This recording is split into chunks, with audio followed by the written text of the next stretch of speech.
Współpraca i tworzenie wspólnie. Organizacje społeczne. Relacje i więzi. Uważność na otoczenie i społeczność lokalną. Więzi między pokoleniami. Wrażliwość. Mała ojczyzna.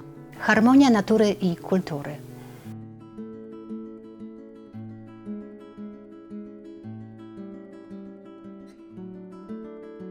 Dla mnie bardzo ważna jest uważność na otoczenie i społeczność lokalną, a także, co bardzo jest z tym związane, współpraca i takie wspólne tworzenie.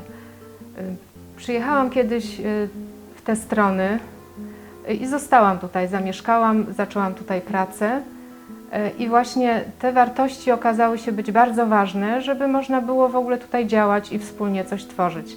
Zaczęłam pracę w szkole i chciałam dzieciom, młodzieży pokazać, w jak pięknym, ważnym miejscu mieszkają. Od początku mojej działalności byłam związana z Towarzystwem Przyjaciół Landskorony, z najstarszym stowarzyszeniem, które działało na terenie gminy. Był pomysł utworzenia gazety lokalnej, Kuriera Landskorońskiego. I właściwie teraz już będzie jesienią wychodził 150. numer, 30 lat tej gazety. Także wspaniałego pisma, które stworzone było przez grupę ludzi, a szczególny charakter nadał temu pismu Kazimierz Wiśniak swoimi rysunkami, tekstami. Towarzystwo Przyjaciół Landskorony podejmowało także inicjatywy związane z ochroną zabytków. Takim ostatnim naszym działaniem był remont kapliczki Dzwonek w Skawinkach. Była to XIX-wieczna kapliczka, która wymagała już konkretnych działań, szczególnie związanych z pokryciem dachu. Jest ona kryta gątem i już warunki atmosferyczne bardzo uszkodziły, nadwyrężyły to pokrycie. Przykładem współpracy i tworzenia wspólnie jest od 17 lat w Landskoronie jeden z festiwali, ponieważ mamy jeszcze więcej innych różnych projektów. To jest festiwal Romantyczna Landskorona. Z reguły odbywa się w sierpniu i tworzymy go na zasadzie wolontariackiej. Jest to faktycznie festiwal, który ma na przykład w tym roku aż 40 wydarzeń i te wydarzenia są tworzone przez całą społeczność gminy, przez wszystkie sołectwa, więc nie tylko Landskorona, ale Skawinki, Jastrzębia i Zdewnik. Jest to festiwal, w którym bardzo dużo mamy działań z zakresu kultury, sztuki, rękodzieła, czy tak jak tutaj jesteśmy w Stodole, warsztatów fotograficznych, gdzie przybywają również goście z całej Polski, ale również mamy gości, którzy przybywają nieco z dalszych rejonów, z Francji, mamy ze Skandynawii. I te działania są tworzone w każdym miejscu przez gospodarzy danego miejsca i to jest ich największy udział w tym festiwalu. I działania z zakresu kultury, sztuki, z zakresu poznawania dziedzictwa tworzymy wspólnie ze społecznością. Przekazując te wartości, możemy to przenieść na młodych, na inne pokolenia i dziedzictwo pozostanie tutaj w naszym ukochanym miejscu.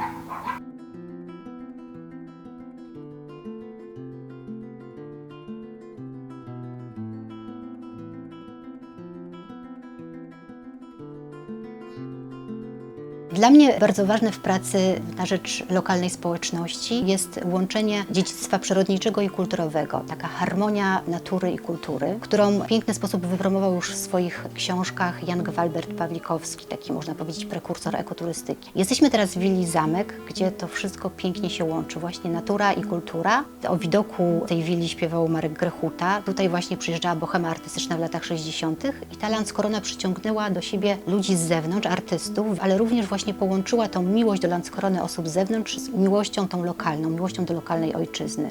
Te pierwsze projekty, które tutaj się odbywały, właśnie w 1999 roku napisaliśmy taki pierwszy wspólny projekt z Towarzystwem Przyjaciół Landskorony, później powstało Stowarzyszenie na Bursztynowym Szlaku. Dotyczył on szlaku bursztynowego, ale też właśnie kobiet, tutaj lokalnych liderek. Nazywał się Babiniec. Był to projekt międzynarodowy, który łączył kobiety z kilku krajów Europy Środkowej, również ze Stanów Zjednoczonych. Jakby te pierwsze pierwsze inicjatywy takiej aktywności na rzecz właśnie przyrody i kultury tutaj Landskrony zaczęły się od takiej aktywności energii kobiecej, od tego projektu Babiniec.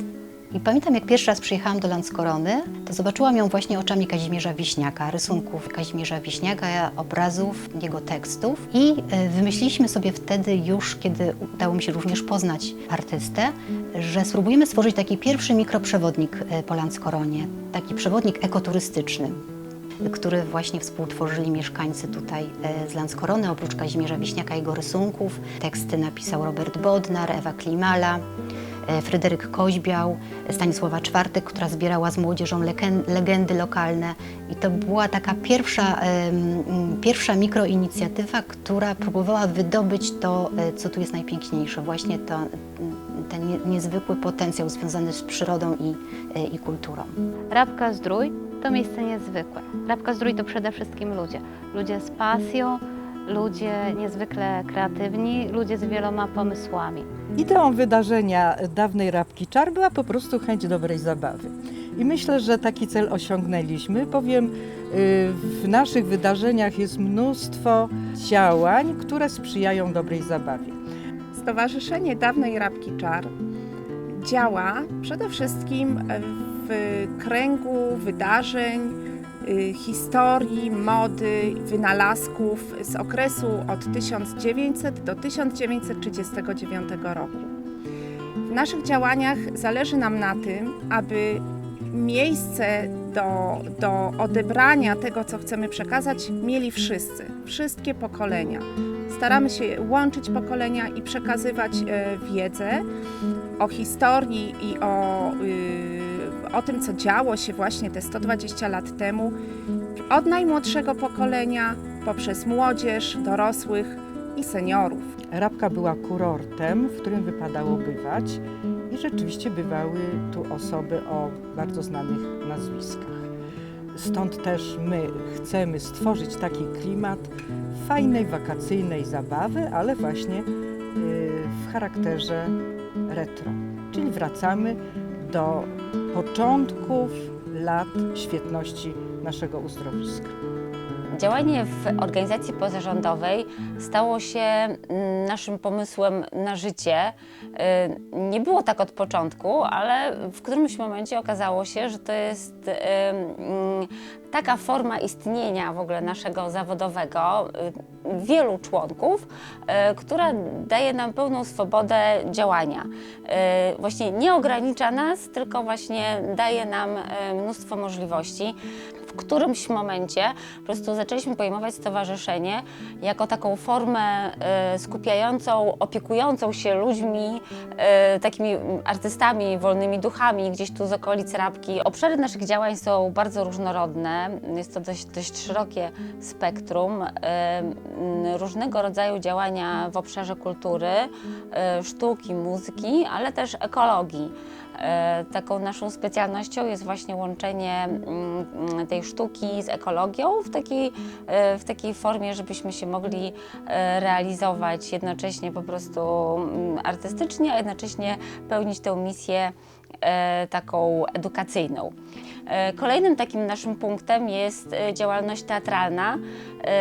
W tym przypadku teatr dla dzieci, który nazwaliśmy szumnie Teatr Chrząszcz w Trzcinie, ponieważ chcieliśmy tutaj zaznaczyć, że to, co dla nas ważne jest w tej pracy w ogóle teatralnej z dziećmi, jest przy okazji też edukacja, jakiś rodzaj misji, którego nam brakowało często w takich działaniach, które oglądaliśmy gdzieś z zewnątrz albo uczestniczyliśmy w nich, a nie byliśmy ich inspiratorami.